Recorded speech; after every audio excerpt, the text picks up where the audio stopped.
because I put out an interview with Will Smith grabbing Alfonso Rivera, squeezing his and trying to put his finger in his, right?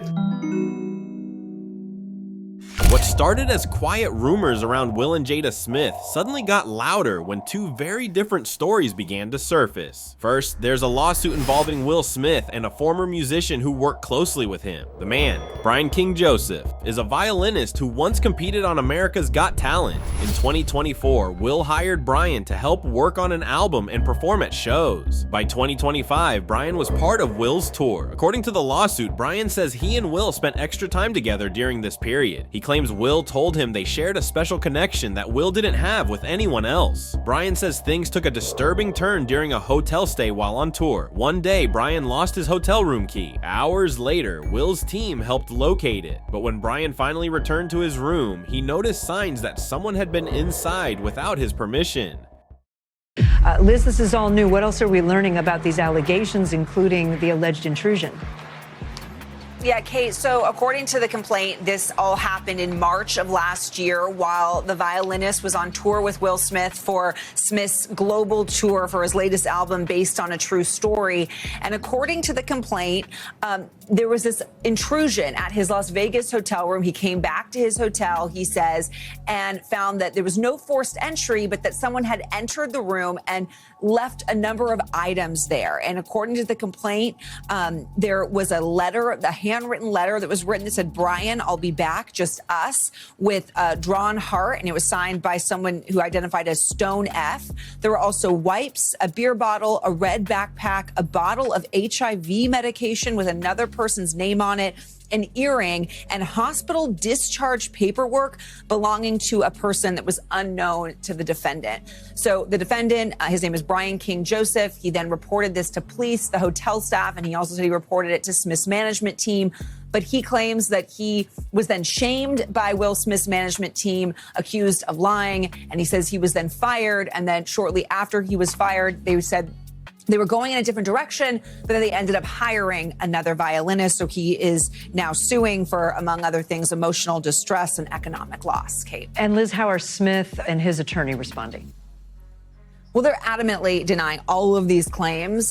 Smith's attorney has released a statement. We can read it here. It says, "Mr. Joseph's allegations concerning my client are false, baseless, and reckless. They are categorically denied, and we will use all legal means available to address these claims and to assure that the truth is brought to light." Because of this, Will Smith is now being sued for harassment and wrongful termination. Brian's legal team also alleges inappropriate behavior, though they admit proving that part may be difficult. Still, the firing itself is at the center of the case. Regardless of how it ends, the story left many people unsettled. At first, some brushed it off, but then another voice entered the conversation. Will Smith's former friend of nearly 40 years, brother Bilal, appeared in an interview and made a series of explosive claims. Bilal says he has a book coming out that exposes what he calls dark secrets involving Will and Jada. During the interview, he made multiple allegations about powerful figures in the entertainment industry. Then there was another interview with TMZ just after that where one of the cameramen asked Jada, "Hey Jada, have you seen Will with any men before?" And her answer was no. So now that's a lie too, because I put out an interview with Will Smith grabbing Alfonso Rivera, squeezing his and trying to put his finger in his, right? So I think you played part of that on one of the interviews. So we're just getting people updated because I'm sure you have a lot of new winos since since 2 years ago. One of his claims involved Bryshere Gray, who once appeared on the show Empire. According to Bilal, the actor had been connected to Will through mutual associates and appeared to be under mentorship at the time. Bilal says Bryshere later began behaving erratically and struggling behind the scenes. Bilal claims that one day the actor told him something traumatic had happened involving powerful people in the industry. Bilal says he was shocked and told the actor that what he described sounded criminal. There's no other way to put it. This dude is going crazy, right? He's out there allegedly with male prostitutes. He's pissing in the trailer. He's acting psychotic, right? The same thing he's doing now. Beyond that. But this is why a show is going on, right? So I'm like, I pull him to the side, right? And I said, listen, I'm here to help you and so forth and so on. So he was like, all right, I feel that. He said, everybody on the set know you. Everybody seem like they love you. Okay. I want to love you because everybody else love you. I said, if that's what you want to do, then do it. But he kept acting up. And then one day I said, what the F is wrong with you? And he was like, you know. He said, you know Will me. You know Diddy made me his. You know what's going on. You know Charlie made me suck. And I said, I have no idea what's going on. I have no idea. So he crying, no blood is coming from his nose. Yes, you do. Yes, you do. And I'm like, yo, listen. So I grabbed my husband. I said, listen, I don't know. I didn't know what happened. Nothing. I was just asked to come. Is this true? Yeah. No. I'm gonna let you about to see if it's true from the paperwork. Oh, we telling something that got paperwork involved. Let me get to the paperwork. So at this point, I'm crying because I feel his pain. Like I can kind of tell when somebody phony and all, but it was the pain where the snot was coming out his nose. His nose was bleeding. He in the corner screaming, balled up, right? Like I could feel his pain, like he had been forced to do something. You understand what I'm saying? So I said, well, listen, let me find out what's going on. He said, don't say nothing. Don't say nothing. Right? So I'm like, Yaz, I'm like, yo, just relax. I said, everything gonna be okay, you know? And he was like, no, they gonna get me if I say something. They gonna get me if like he's spazzing, right? He alleges that afterward, the actor was given money and support and the situation quietly disappeared. So whenever Charlie Mack came down, I think they gave him some money, whatever they promised him, right? So, as time go on, he's still having effects from being, he's still having effects of alleged okay. and the alleged of Diddy's in the studio. Allegedly. Yeah, all allegedly at this point. Okay. So now, so I had to leave the show because he was just acting irate. Like his behavior got so diabolical and so repugnant that I couldn't even be around it, right? So as I was leaving and he knew I was leaving, he actually was hurt that I was leaving. And he started telling everybody on set what was going on, that I knew that Will and Diddy allegedly. Oh, okay, so now I gotta get my lawyers involved. Now we come to paperwork, right? So I let him know that I was gonna sue him. That's number one. Sue who? Sue Yaz. Because two things happened. Number one, the money he was supposed to pay, he didn't pay me, because Will was going responsible for the bulk payment. Then he was going around telling people I knew about these sexual assaults against him, you know? And so what happened with that was the lawyers got involved, then Charlie and Will arranged a lawyer for Bryshere. So they was telling me like, look, B, let this thing go, So I'm not letting nothing go. And this is to Will and Charlie allegedly telling them that I need an NDA from this dude. Because this dude, whatever y'all got me involved in is something dangerous and filthy and diabolical. So they was like, well, we can't do that. So we'll pay you to sign an NDA with him. And I'm like, I don't want your filthy money. I want this guy to stop saying that I know that you and Diddy did something to him. Hearing this made some people look back at the violinist's lawsuit differently. While there is no proof connecting the two stories, the similarities raised questions for some. If true, was a pattern being ignored? Was mentorship being misused? Again, these are allegations, not confirmed facts. Bilal went on to make many other claims during the interview, including accusations about secret groups, personal relationships, and hidden recordings involving celebrities. Now, I also talked about Jada and Will ties to Scientology, right? Yes. Okay, and I said, from my point of view, they were Scientologists, period. They were recruiting other people into Scientology. They opened a Scientology school. So all this stuff is happening, and they keep saying, wow, we're not Scientologists. I know why they not trying to say they Scientologists. Why is that? They know what they're doing in Scientology. So let me just What were say, they for doing in example, Scientology? let's take one of their good friends in Scientology by a guy named Danny Masterson. Okay, shout out to Danny Masterson. No, you don't want to shout him out. Oh, He's, just- Danny Masterson. Introducing him. Yeah, he's in jail for women in Scientology and received, I think it was 30 years or 30 to life. So no shout out. We taking that shout out back.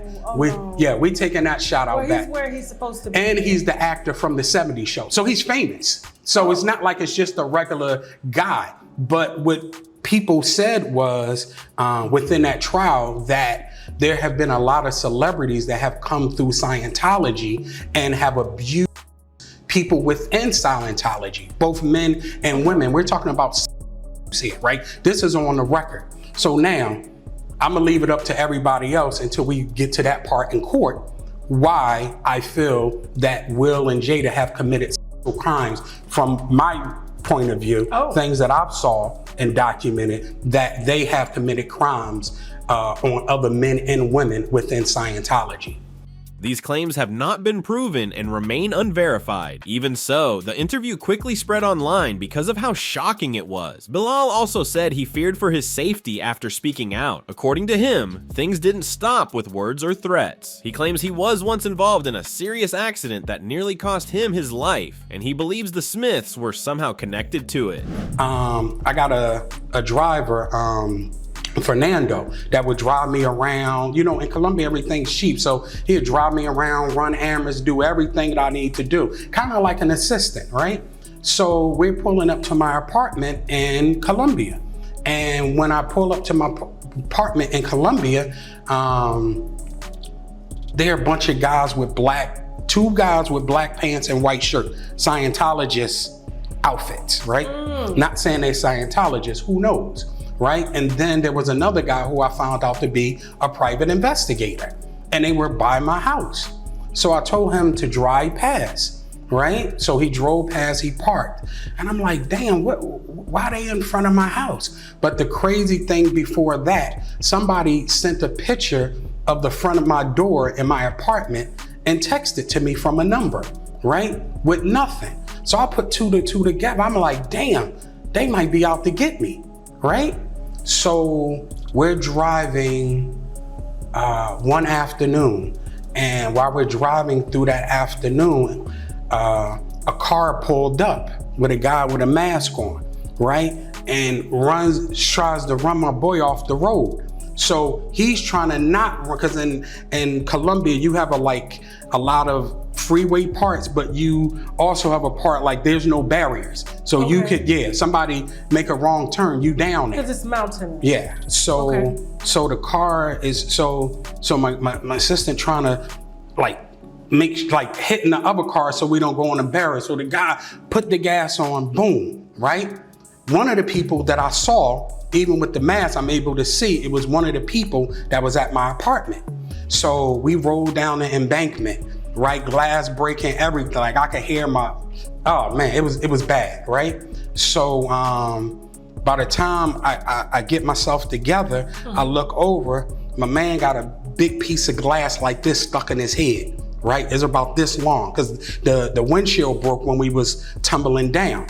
So finally the police came, the ambulance came, they took me to the doctor. So now my back is messed up, I gotta have black surgery, and then my knee. I have to have knee surgery, yeah. So How is the driver? How is he? He still got brain damage.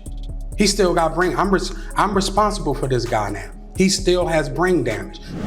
He also says he has filed a civil harassment lawsuit against Jada Smith. His hope is that this civil case could eventually lead to a criminal investigation, because he claims there are other alleged victims out there. Some of them, he says, were quietly paid to stay silent. If even part of this is true, it's deeply upsetting. Sadly, stories like this seem to keep coming up, and it's getting harder for people to act surprised anymore. Around the same time, another major case made headlines. Tyler Perry is being sued again, this time by an actor named Mario Rodriguez, who says Tyler crossed serious personal boundaries while he was working for him.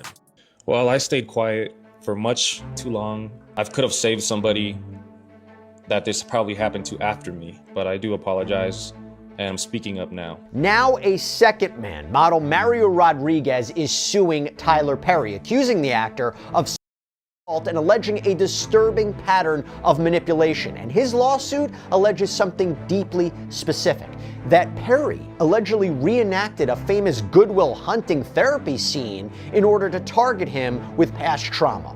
This lawsuit also names Lionsgate, accusing the studio of enabling Perry's alleged behavior. We have the filing. It includes alleged text messages we're seeing for the first time. Defendant Tyler Perry is a producer-director who wields immense power in the movie industry. Unfortunately, Perry uses his power to and people who hope to secure roles in his movies. Perry's type are those who have been victims of childhood traumas in the past. Plaintiff Mario Rodriguez was one of his victims. So the complaint says that in 2015, a trainer at an Equinox gym out in Los Angeles approached Rodriguez and told him, quote, that defendant Tyler Perry wanted to meet Mr. Rodriguez and to talk about offering him an acting role. And the complaint alleges that Perry called him that same day. The filing allegedly quotes Perry from that call, saying about the potential role, quote, "You know, Mario, I'm not a bad person to know and have in your corner." And the suit states that Rodriguez auditions, quickly gets the part. It reads, clearly the audition was only a formality given Mr. Perry's position of power and his personal desire to have Mr. Rodriguez work for him. Mario claims Tyler made unwanted advances and used his power to put him in an uncomfortable situation. His quote, Mr. Perry told him, "You have a lot of trauma in you, and believe it or not, we have a lot in common." Mr. Perry told Mr. Rodriguez to stand up and said, "Come here, man. Let me hug you." Mr. Perry hugged Mr. Rodriguez and said, "It's not your fault." Now listen to this. Quote, "In the moment, Mr. Rodriguez could not help but feel that Mr. Perry was trying to reenact the famous scene between Matt Damon and Robin Williams from the acclaimed 1997 movie Good Will Hunting." Now, if you haven't seen Good Will Hunting, first of all, you should. It's a great movie. But if you haven't, it's a very famous therapy scene where Robin Williams' character repeatedly tells Matt Damon's character, who had been abused in the past, that it's not your fault, pulling him into a hug. There's a really big emotional breakdown. And it's meant to be this moment of deep vulnerability and release, which is why you're having this alleged comparison. It stands out. And I will say that level of unique specificity, that can arguably help with credibility if this goes to trial and Rodriguez takes the stand. It's like so strange and so specific. Could he really make this up? Maybe, maybe not. But you go from there. The complaint describes this encounter taking a turn. This is when, according to Rodriguez, it turns physically invasive, with Perry then allegedly rubbing Rodriguez's shoulders and his chest and making comments. And when Rodriguez sits back down, he claims that Perry sat next to him and began rubbing his inner thigh. Now, Rodriguez claims that he then got up and excused himself, but the suit quotes, or allegedly quotes, Perry as being persistent, saying, "Just relax. I promise I'm a good guy to know and have in your corner. You just need to relax and stop being so tense." Mario is represented by the same lawyer as another accuser, Derek Dixon, and he is asking for a large financial settlement. As the saying goes, nothing hidden stays hidden forever. When powerful people misuse their influence, exposure eventually follows. Jaguar Wright recently spoke out again, this time focusing on actor Bryshere Gray and what she believes happened to him behind the scenes in the entertainment industry. Her message was emotional, intense, and centered on one main idea. She wants Bryshere to come forward and tell his story. And when I say Andy, I'm talking about Bashir's mom. I'm gonna kick you in your pussy and then I'm gonna go to work North Philly style. Bitch. Fuck you. And Charlie. You happy now? He's a gay porn star. Are you happy now, Andy? For a book that didn't sell. I hope that new husband of yours leaves you. And maybe it's time you tell your son why his father is really in jail, his biological father, for all of his life and what you had to do with it. You fucking CI bitch. Do you feel this is? That came to me and begged me for my help. I told her to get the fuck away from Charlie. I did everything that I could do to get Bryshere, to help her get Bryshere out of California into Chicago State to be ready for filming. She knew she knew what Will did to him. But because of Charlie, see? And Charlie had promised her all kinds of things. And all she had to do was pretend to be a broken down single mom who worked her way up through the ghetto and raised a superstar for television, when the truth is she wasn't nothing but a drug dealer's whore. That's all she ever was. Jaguar also alleged that Bryshere was exposed to drugs and pressure at a young age, despite having known mental health challenges. She questioned how any parent could allow that, saying Bryshere didn't have the power to protect himself at the time. And then she can snitch on whoever she needed to snitch on until she could get to the bigger bag, until she got with Larry Lair, my friend who raised Bryshere in $1 million home. Your whole book is lies, Andy. And I hope anybody that bought it asks for a refund and demands it comes out of your pocket every time they see your son's gate. Yeah, let me ask you. Today the U.S.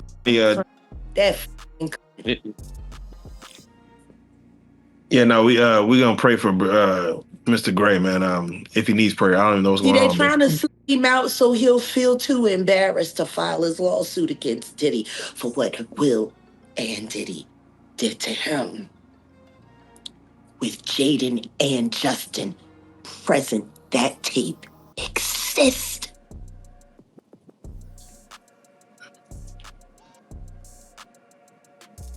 Okay. I really hope none of that baby oil was used on those kids. That would just be in bad taste. Baby oil on babies. You can't say that the flavor camp was sponsored by Johnson & Johnson. You just come on. Come on. Starting to sound that way, ain't it? No.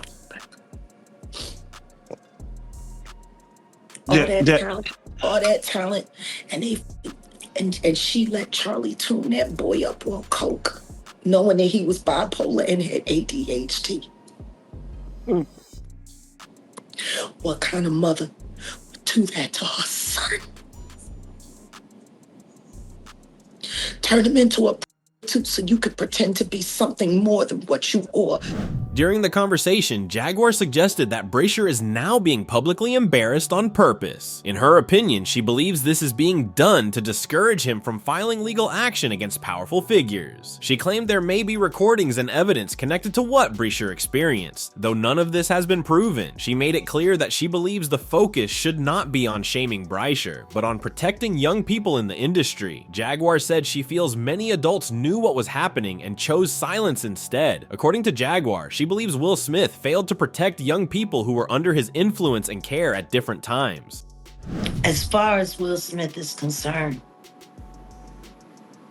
until he does right by all of those children that were harmed and corrupted while in his care, children that grew up to be men, boys like Bryshere Gray,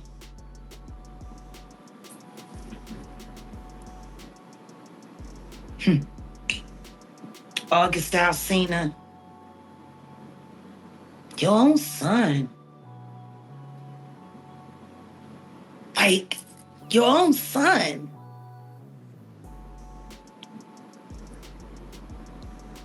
Do people forget about that voice clip that I played from Brother Belial? Hey. Has anybody seen Belial? Come on. I asked him, didn't I ask for him last year? Come on. Where's Belial? Is he missing with Cuba? Have they all moved to Bali with Russell Simmons and Kevin Liles?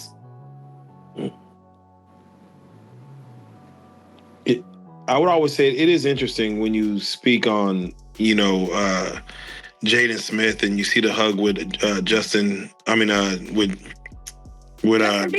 Justin Bieber.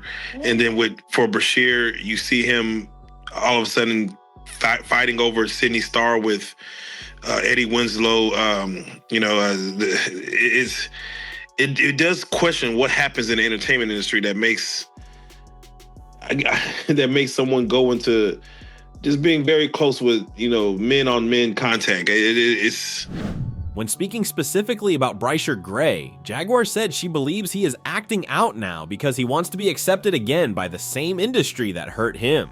She claimed that powerful people continued to make promises, telling him his big moment is coming next year, while never truly helping him heal or move forward. They're gonna keep gaslighting you and playing with you, promising you one thing or another. Not now. Just next year is gonna be your time.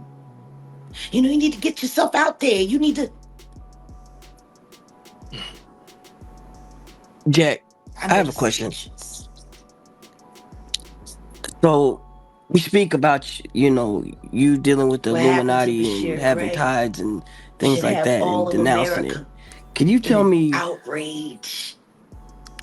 one They of the watched things that kid that become a they star. promised you? That And would now happen. they're watching him become a fallen one, like a comet speeding.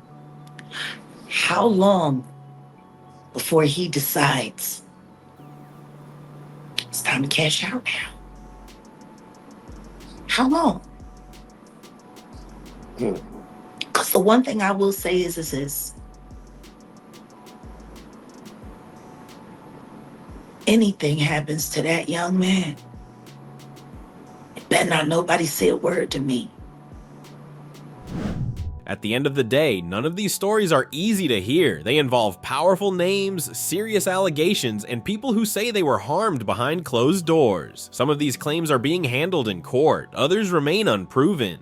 But what keeps coming up again and again is the same question. How many people saw the warning signs and chose silence instead? And will they ever truly pay for their alleged crimes?